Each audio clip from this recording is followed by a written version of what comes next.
तो इस वीडियो में हम बात करेंगे एसएससी सीजीएल वैकेंसी 2022 के बारे में। पहला ऐसा मौका है जहां पर 20,000 से ज़्यादा पदों पर यहां पर भर्तियां हो रही हैं और ऑफिशियल नोटिफिकेशन के माध्यम से हम सारी चीज़ों को डिस्कस करेंगे कि यहां पर क्या एलिजिबिलिटी क्राइटेरिया होगा, कौन कौन से डिपार्टमेंट में कौन कौन से पदों पर भर्तियाँ हो रही हैं, सैलरी वगैरह कितनी रहेगी और इस बार इसका जो एग्ज़ाम पैटर्न है वो भी बदल दिया गया है। तो नया एग्ज़ाम पैटर्न क्या होगा, इन सभी मुद्दों पर बात करेंगे। तो वीडियो को लाइक और शेयर ज़रूर कर दीजिएगा। यहाँ पर आप लोग देख सकते हैं ये विज्ञापन है। इस विज्ञापन में ऑनलाइन आवेदन की जो डेट है उसके अनुसार 17 सितंबर 2022 से आप लोग 8 अक्टूबर 2022 तक आवेदन कर सकती हैं और आपको फ़ीस पेमेंट करने के लिए 9 अक्टूबर तक का समय मिलेगा। ठीक है, और साथ में अगर कोई फॉर्म में त्रुटियां होती हैं, करेक्शन करना है तो 12 अक्टूबर से 13 अक्टूबर के बीच आप लोग इसमें करेक्शन कर सकते हैं। इसका जो एग्ज़ाम होगा 2 फेज़ में होगा। तो जो टियर 1 एग्ज़ाम होगा जो कि सीबीटी मोड में होगा वो दिसंबर 2022 में करवाया जाएगा और टियर 2 की अभी एग्ज़ाम डेट जारी नहीं की गई है। ठीक है, अब बात कर लेते हैं यहाँ पर वैकेंसी किन किन पदों पर हो रही है, कौन कौन से डिपार्टमेंट में भर्तियाँ हैं। तो यहाँ पर देख सकते हैं अलग अलग पे लेवल के अकॉर्डिंग यहाँ पर वैकेंसीज़ को डिस्ट्रीब्यूट किया गया है। सबसे पहली वैकेंसी यहाँ पर है असिस्टेंट ऑडिट ऑफिसर। ठीक है, ग्रुप बी की वैकेंसी है और इसमें जो आपका ग्रेड पे होगा वो 4800 ग्रेड पे होगा और यहाँ पर देख सकते हैं पे लेवल 8 के अकॉर्डिंग आपको यहाँ पर सैलरी मिलेगी। मिनिमम बेसिक जो बनेगा स्टार्टिंग बेसिक पे वो 47,600 रुपये बनेगा। यानी इसमें अगर आप देखेंगे तो 65 हज़ार के आसपास सैलरी मिनिमम बनेगी। इसका दूसरी वैकेंसी यहाँ पर है असिस्टेंट अकाउंट्स ऑफिसर। डिपार्टमेंट ये दिया गया है यहाँ पर, यह भी ग्रुप बी के अंतर्गत ही वैकेंसी है। इसके बाद अब बात करेंगे लेवल 7 के अकॉर्डिंग, यानी ग्रेड पे 4600 की जो वैकेंसीज है वो कौन कौन सी हैं। तो यहाँ पर असिस्टेंट सेक्शन ऑफिसर है सेंट्रल सेक्रेटेरिएट सर्विस में। इसके बाद इंटेलिजेंस ब्यूरो में भी सेम पद है। मिनिस्ट्री ऑफ रेलवे में भी यही असिस्टेंट सेक्शन ऑफिसर है और मिनिस्ट्री ऑफ एक्सटर्नल अफेयर्स में भी सेम पद है। AFHQ में भी सेम पद हैं और ministry of electronics and information technology में भी यही सेम पद है। असिस्टेंट या assistant section officer other department में भी कई सारे यहाँ पर पद हैं। इसके बाद इंस्पेक्टर ऑफ इनकम टैक्स हो गया, इंस्पेक्टर सेंट्रल एक्साइज हो गया, इंस्पेक्टर ऑफ प्रिवेंटिव ऑफिसर हो गया, इंस्पेक्टर यानी एग्जामिनर हो गया CBIC में। फिर assistant enforcement officer sub inspector CBI में। इंस्पेक्टर पोस्ट की जो वैकेंसी होती है डिपार्टमेंट ऑफ पोस्ट में यानी डाक विभाग में और CB यानी NCB में सेंट्रल नारकोटिक्स ब्यूरो में यहाँ पर इंस्पेक्टर की पोस्ट है। तो ये सब ग्रेड पे 4600 की वैकेंसीज हैं और यहाँ पर आवेदन करने की बात करें तो ज़्यादातर मैक्सिमम पोस्ट में 30 वर्ष है, लेकिन किसी किसी में जो है 27 वर्ष भी है। तो जिस भी पोस्ट के लिए आप आवेदन करना चाहें कर सकते हैं। अब पे लेवल 6 के अकॉर्डिंग यहाँ पर देखिए वैकेंसीज जो हैं वो असिस्टेंट की वैकेंसी है, कई सारे मंत्रालयों में है। डिविजनल अकाउंट की वैकेंसी है कैग के अंतर्गत। सब इंस्पेक्टर की वैकेंसी है NIA में यानी नेशनल इन्वेस्टिगेशन एजेंसी में। सब इंस्पेक्टर या जूनियर इंटेलिजेंस ऑफिसर की वैकेंसी है NCB में और जूनियर स्टैटिस्टिकल ऑफिसर की वैकेंसी है ministry of statistics and programme implementation में। लेवल 5 के अकॉर्डिंग जो वैकेंसी है वो ऑडिटर की वैकेंसी है कैग के अंतर्गत और CGDA के अंतर्गत और इसके अलावा अकाउंट्स की वैकेंसी है। ठीक है, जूनियर अकाउंट की वैकेंसी है अलग अलग डिपार्टमेंट के अंतर्गत। इसके बाद पे लेवल 4 के अकॉर्डिंग जो वैकेंसीज हैं वो यहाँ पर देख सकते हैं डिपार्टमेंट ऑफ पोस्ट के अंतर्गत है। PA और SA की पहले वैकेंसी अलग से आती थी, फिर इसको SSC 10+2 में शामिल किया गया, अब ये CGL में शामिल कर ली गई है वैकेंसी। इसके बाद यहाँ पर सीनियर सेक्रेटेरिएट असिस्टेंट या अपर डिवीजन क्लर्क की वैकेंसी है। सीनियर एडमिनिस्ट्रेटिव असिस्टेंट की वैकेंसी है। टैक्स असिस्टेंट की वैकेंसी है। सब इंस्पेक्टर की वैकेंसी है। अपर डिवीजन क्लर्क की वैकेंसी है। काफ़ी सारी वैकेंसी यहाँ कुल मिलाकर के 35 पोस्ट पर यहाँ पर भर्तियाँ हो रही हैं। ठीक है, अलग अलग डिपार्टमेंट में वैकेंसी है। कुल वैकेंसीज यहाँ पर आप लोग देख सकते हैं 20,000 लगभग यहाँ पर वैकेंसी कुल यहाँ पर दी गई हैं और यथा समय जो एग्जैक्ट वैकेंसी की लिस्ट है वो जारी कर दी जाएगी।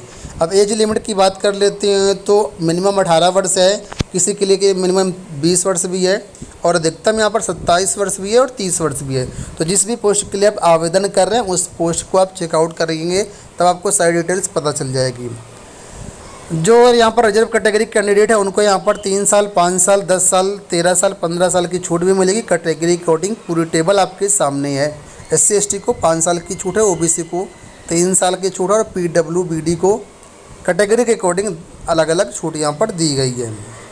अब यहाँ पर हम बात करते हैं आगे और यहाँ पर देखते हैं मेन जो इसका है कि इसमें एग्ज़ाम पैटर्न क्या है और एलिजिबिलिटी क्राइटेरिया क्या है। तो यहाँ पर देखिए जितनी वैकेंसीज है उसमें ज़्यादातर क्या ग्रेजुएशन मांगा गया है। ग्रेजुएशन आपने किया हुआ है तो आप बिल्कुल इस वैकेंसी के लिए आवेदन कर सकते हैं, लेकिन कुछ स्पेशल वैकेंसी हैं उसमें ग्रेजुएशन में पर्टिकुलर सब्जेक्ट या पर्टिकुलर डिग्री मांगी गई है, तो आप उसको चेकआउट कर सकते हैं। कहाँ से चेकआउट कर सकते हैं, तो जो भी मैंने टेबल दिखाई थी यहाँ पर आप लोग देखेंगे तो ये इसमें दी गई है और हमारी वेबसाइट governmentjobcenter.com पर भी वहाँ पर चेकआउट कर सकते हैं। बाकी इसी नोटिफिकेशन में आएंगे तो नीचे पोस्ट वाइज एलिजिबिलिटी क्राइटेरिया दिया गया। जैसे यहाँ पर देखें तो यहाँ पर देखिए ये पेज नंबर आपका है 10, पेज नंबर 10 में आएंगे तो यहाँ पर एलिजिबिलिटी क्राइटेरिया को एक्सप्लेन किया गया है पोस्ट वाइज। देखिए यहाँ पर बोला गया बैचलर डिग्री, ठीक है, और डिजायरेबल में यहाँ पर कई सारी क्वालिफिकेशन है पोस्ट के अकॉर्डिंग। तो जिस भी पोस्ट के लिए आपको आवेदन करना है संबंधित पोस्ट को आप यहाँ पर देख सकते हैं। सबसे जो इम्पोर्टेंट पॉइंट है यहाँ पर जब आप फॉर्म अपलोड करेंगे, ठीक है, फॉर्म भरेंगे तो यहाँ पर जो फ़ोटो है प्रॉपर आपको साइज में होनी चाहिए, नहीं तो सीधे तौर पर यहाँ पर लिखा कि आपका फॉर्म जो है रिजेक्ट कर दिया जाएगा। एप्लीकेशन की फ़ीस की बात कर लेते हैं तो यहाँ पर 100 रुपये फ़ीस आपको केवल लगनी है, ज़्यादा फीस भी नहीं देनी है।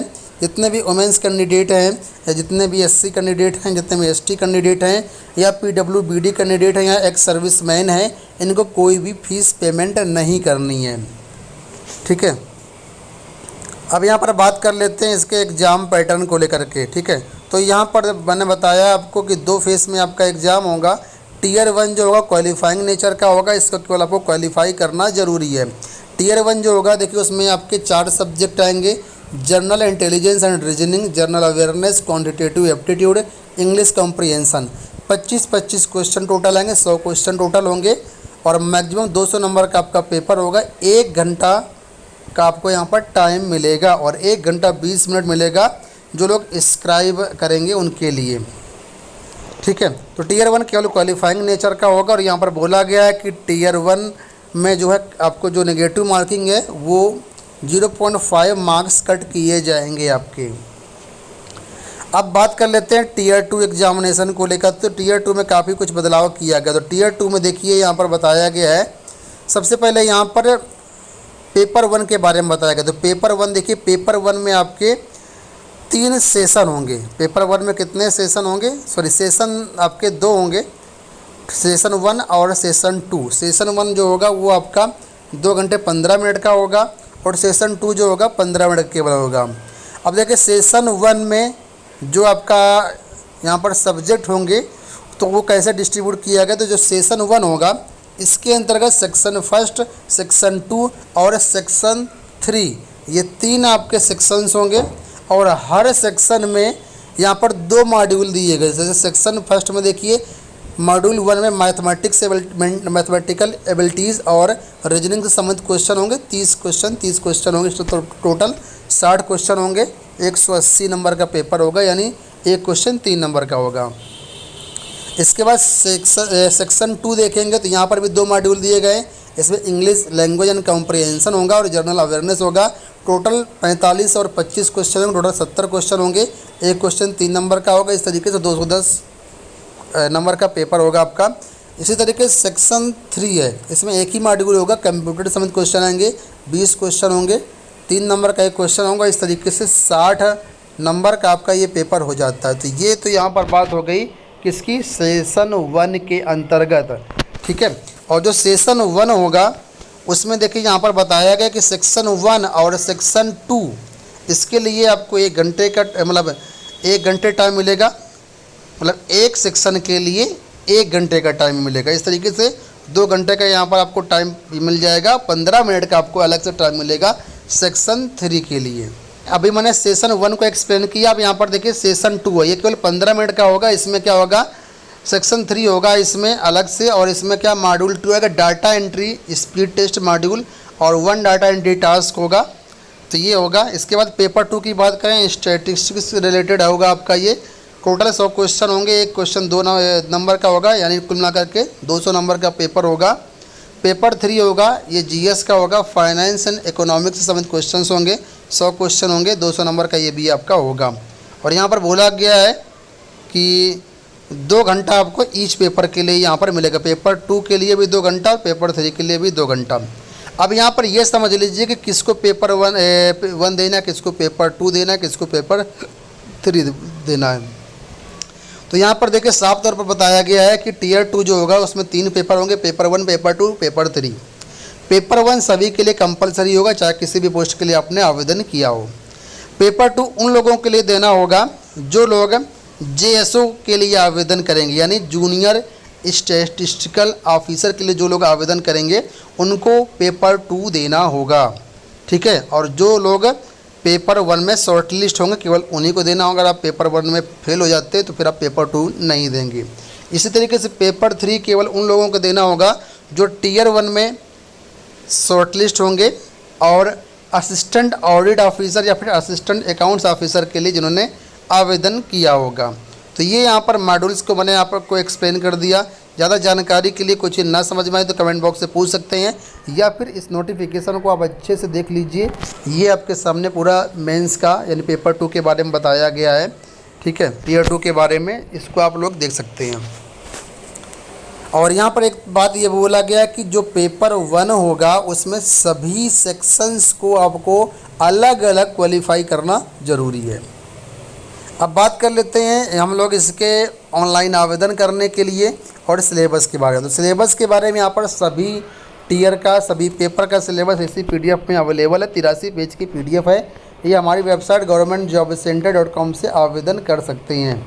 आवेदन करने के लिए governmentjobcenter.com विजिट कर लीजिए, वहाँ पर लेटेस्ट जॉब में आपको लिंक मिल जाएगा, वहाँ से आप आवेदन कर पाएंगे। साथ में डिस्क्रिप्शन बॉक्स में हमारे टेलीग्राम चैनल का लिंक दिया गया है। abtech123 हमारे टेलीग्राम चैनल है, अगर ज्वाइन नहीं किया तो ज्वाइन कर लीजिएगा।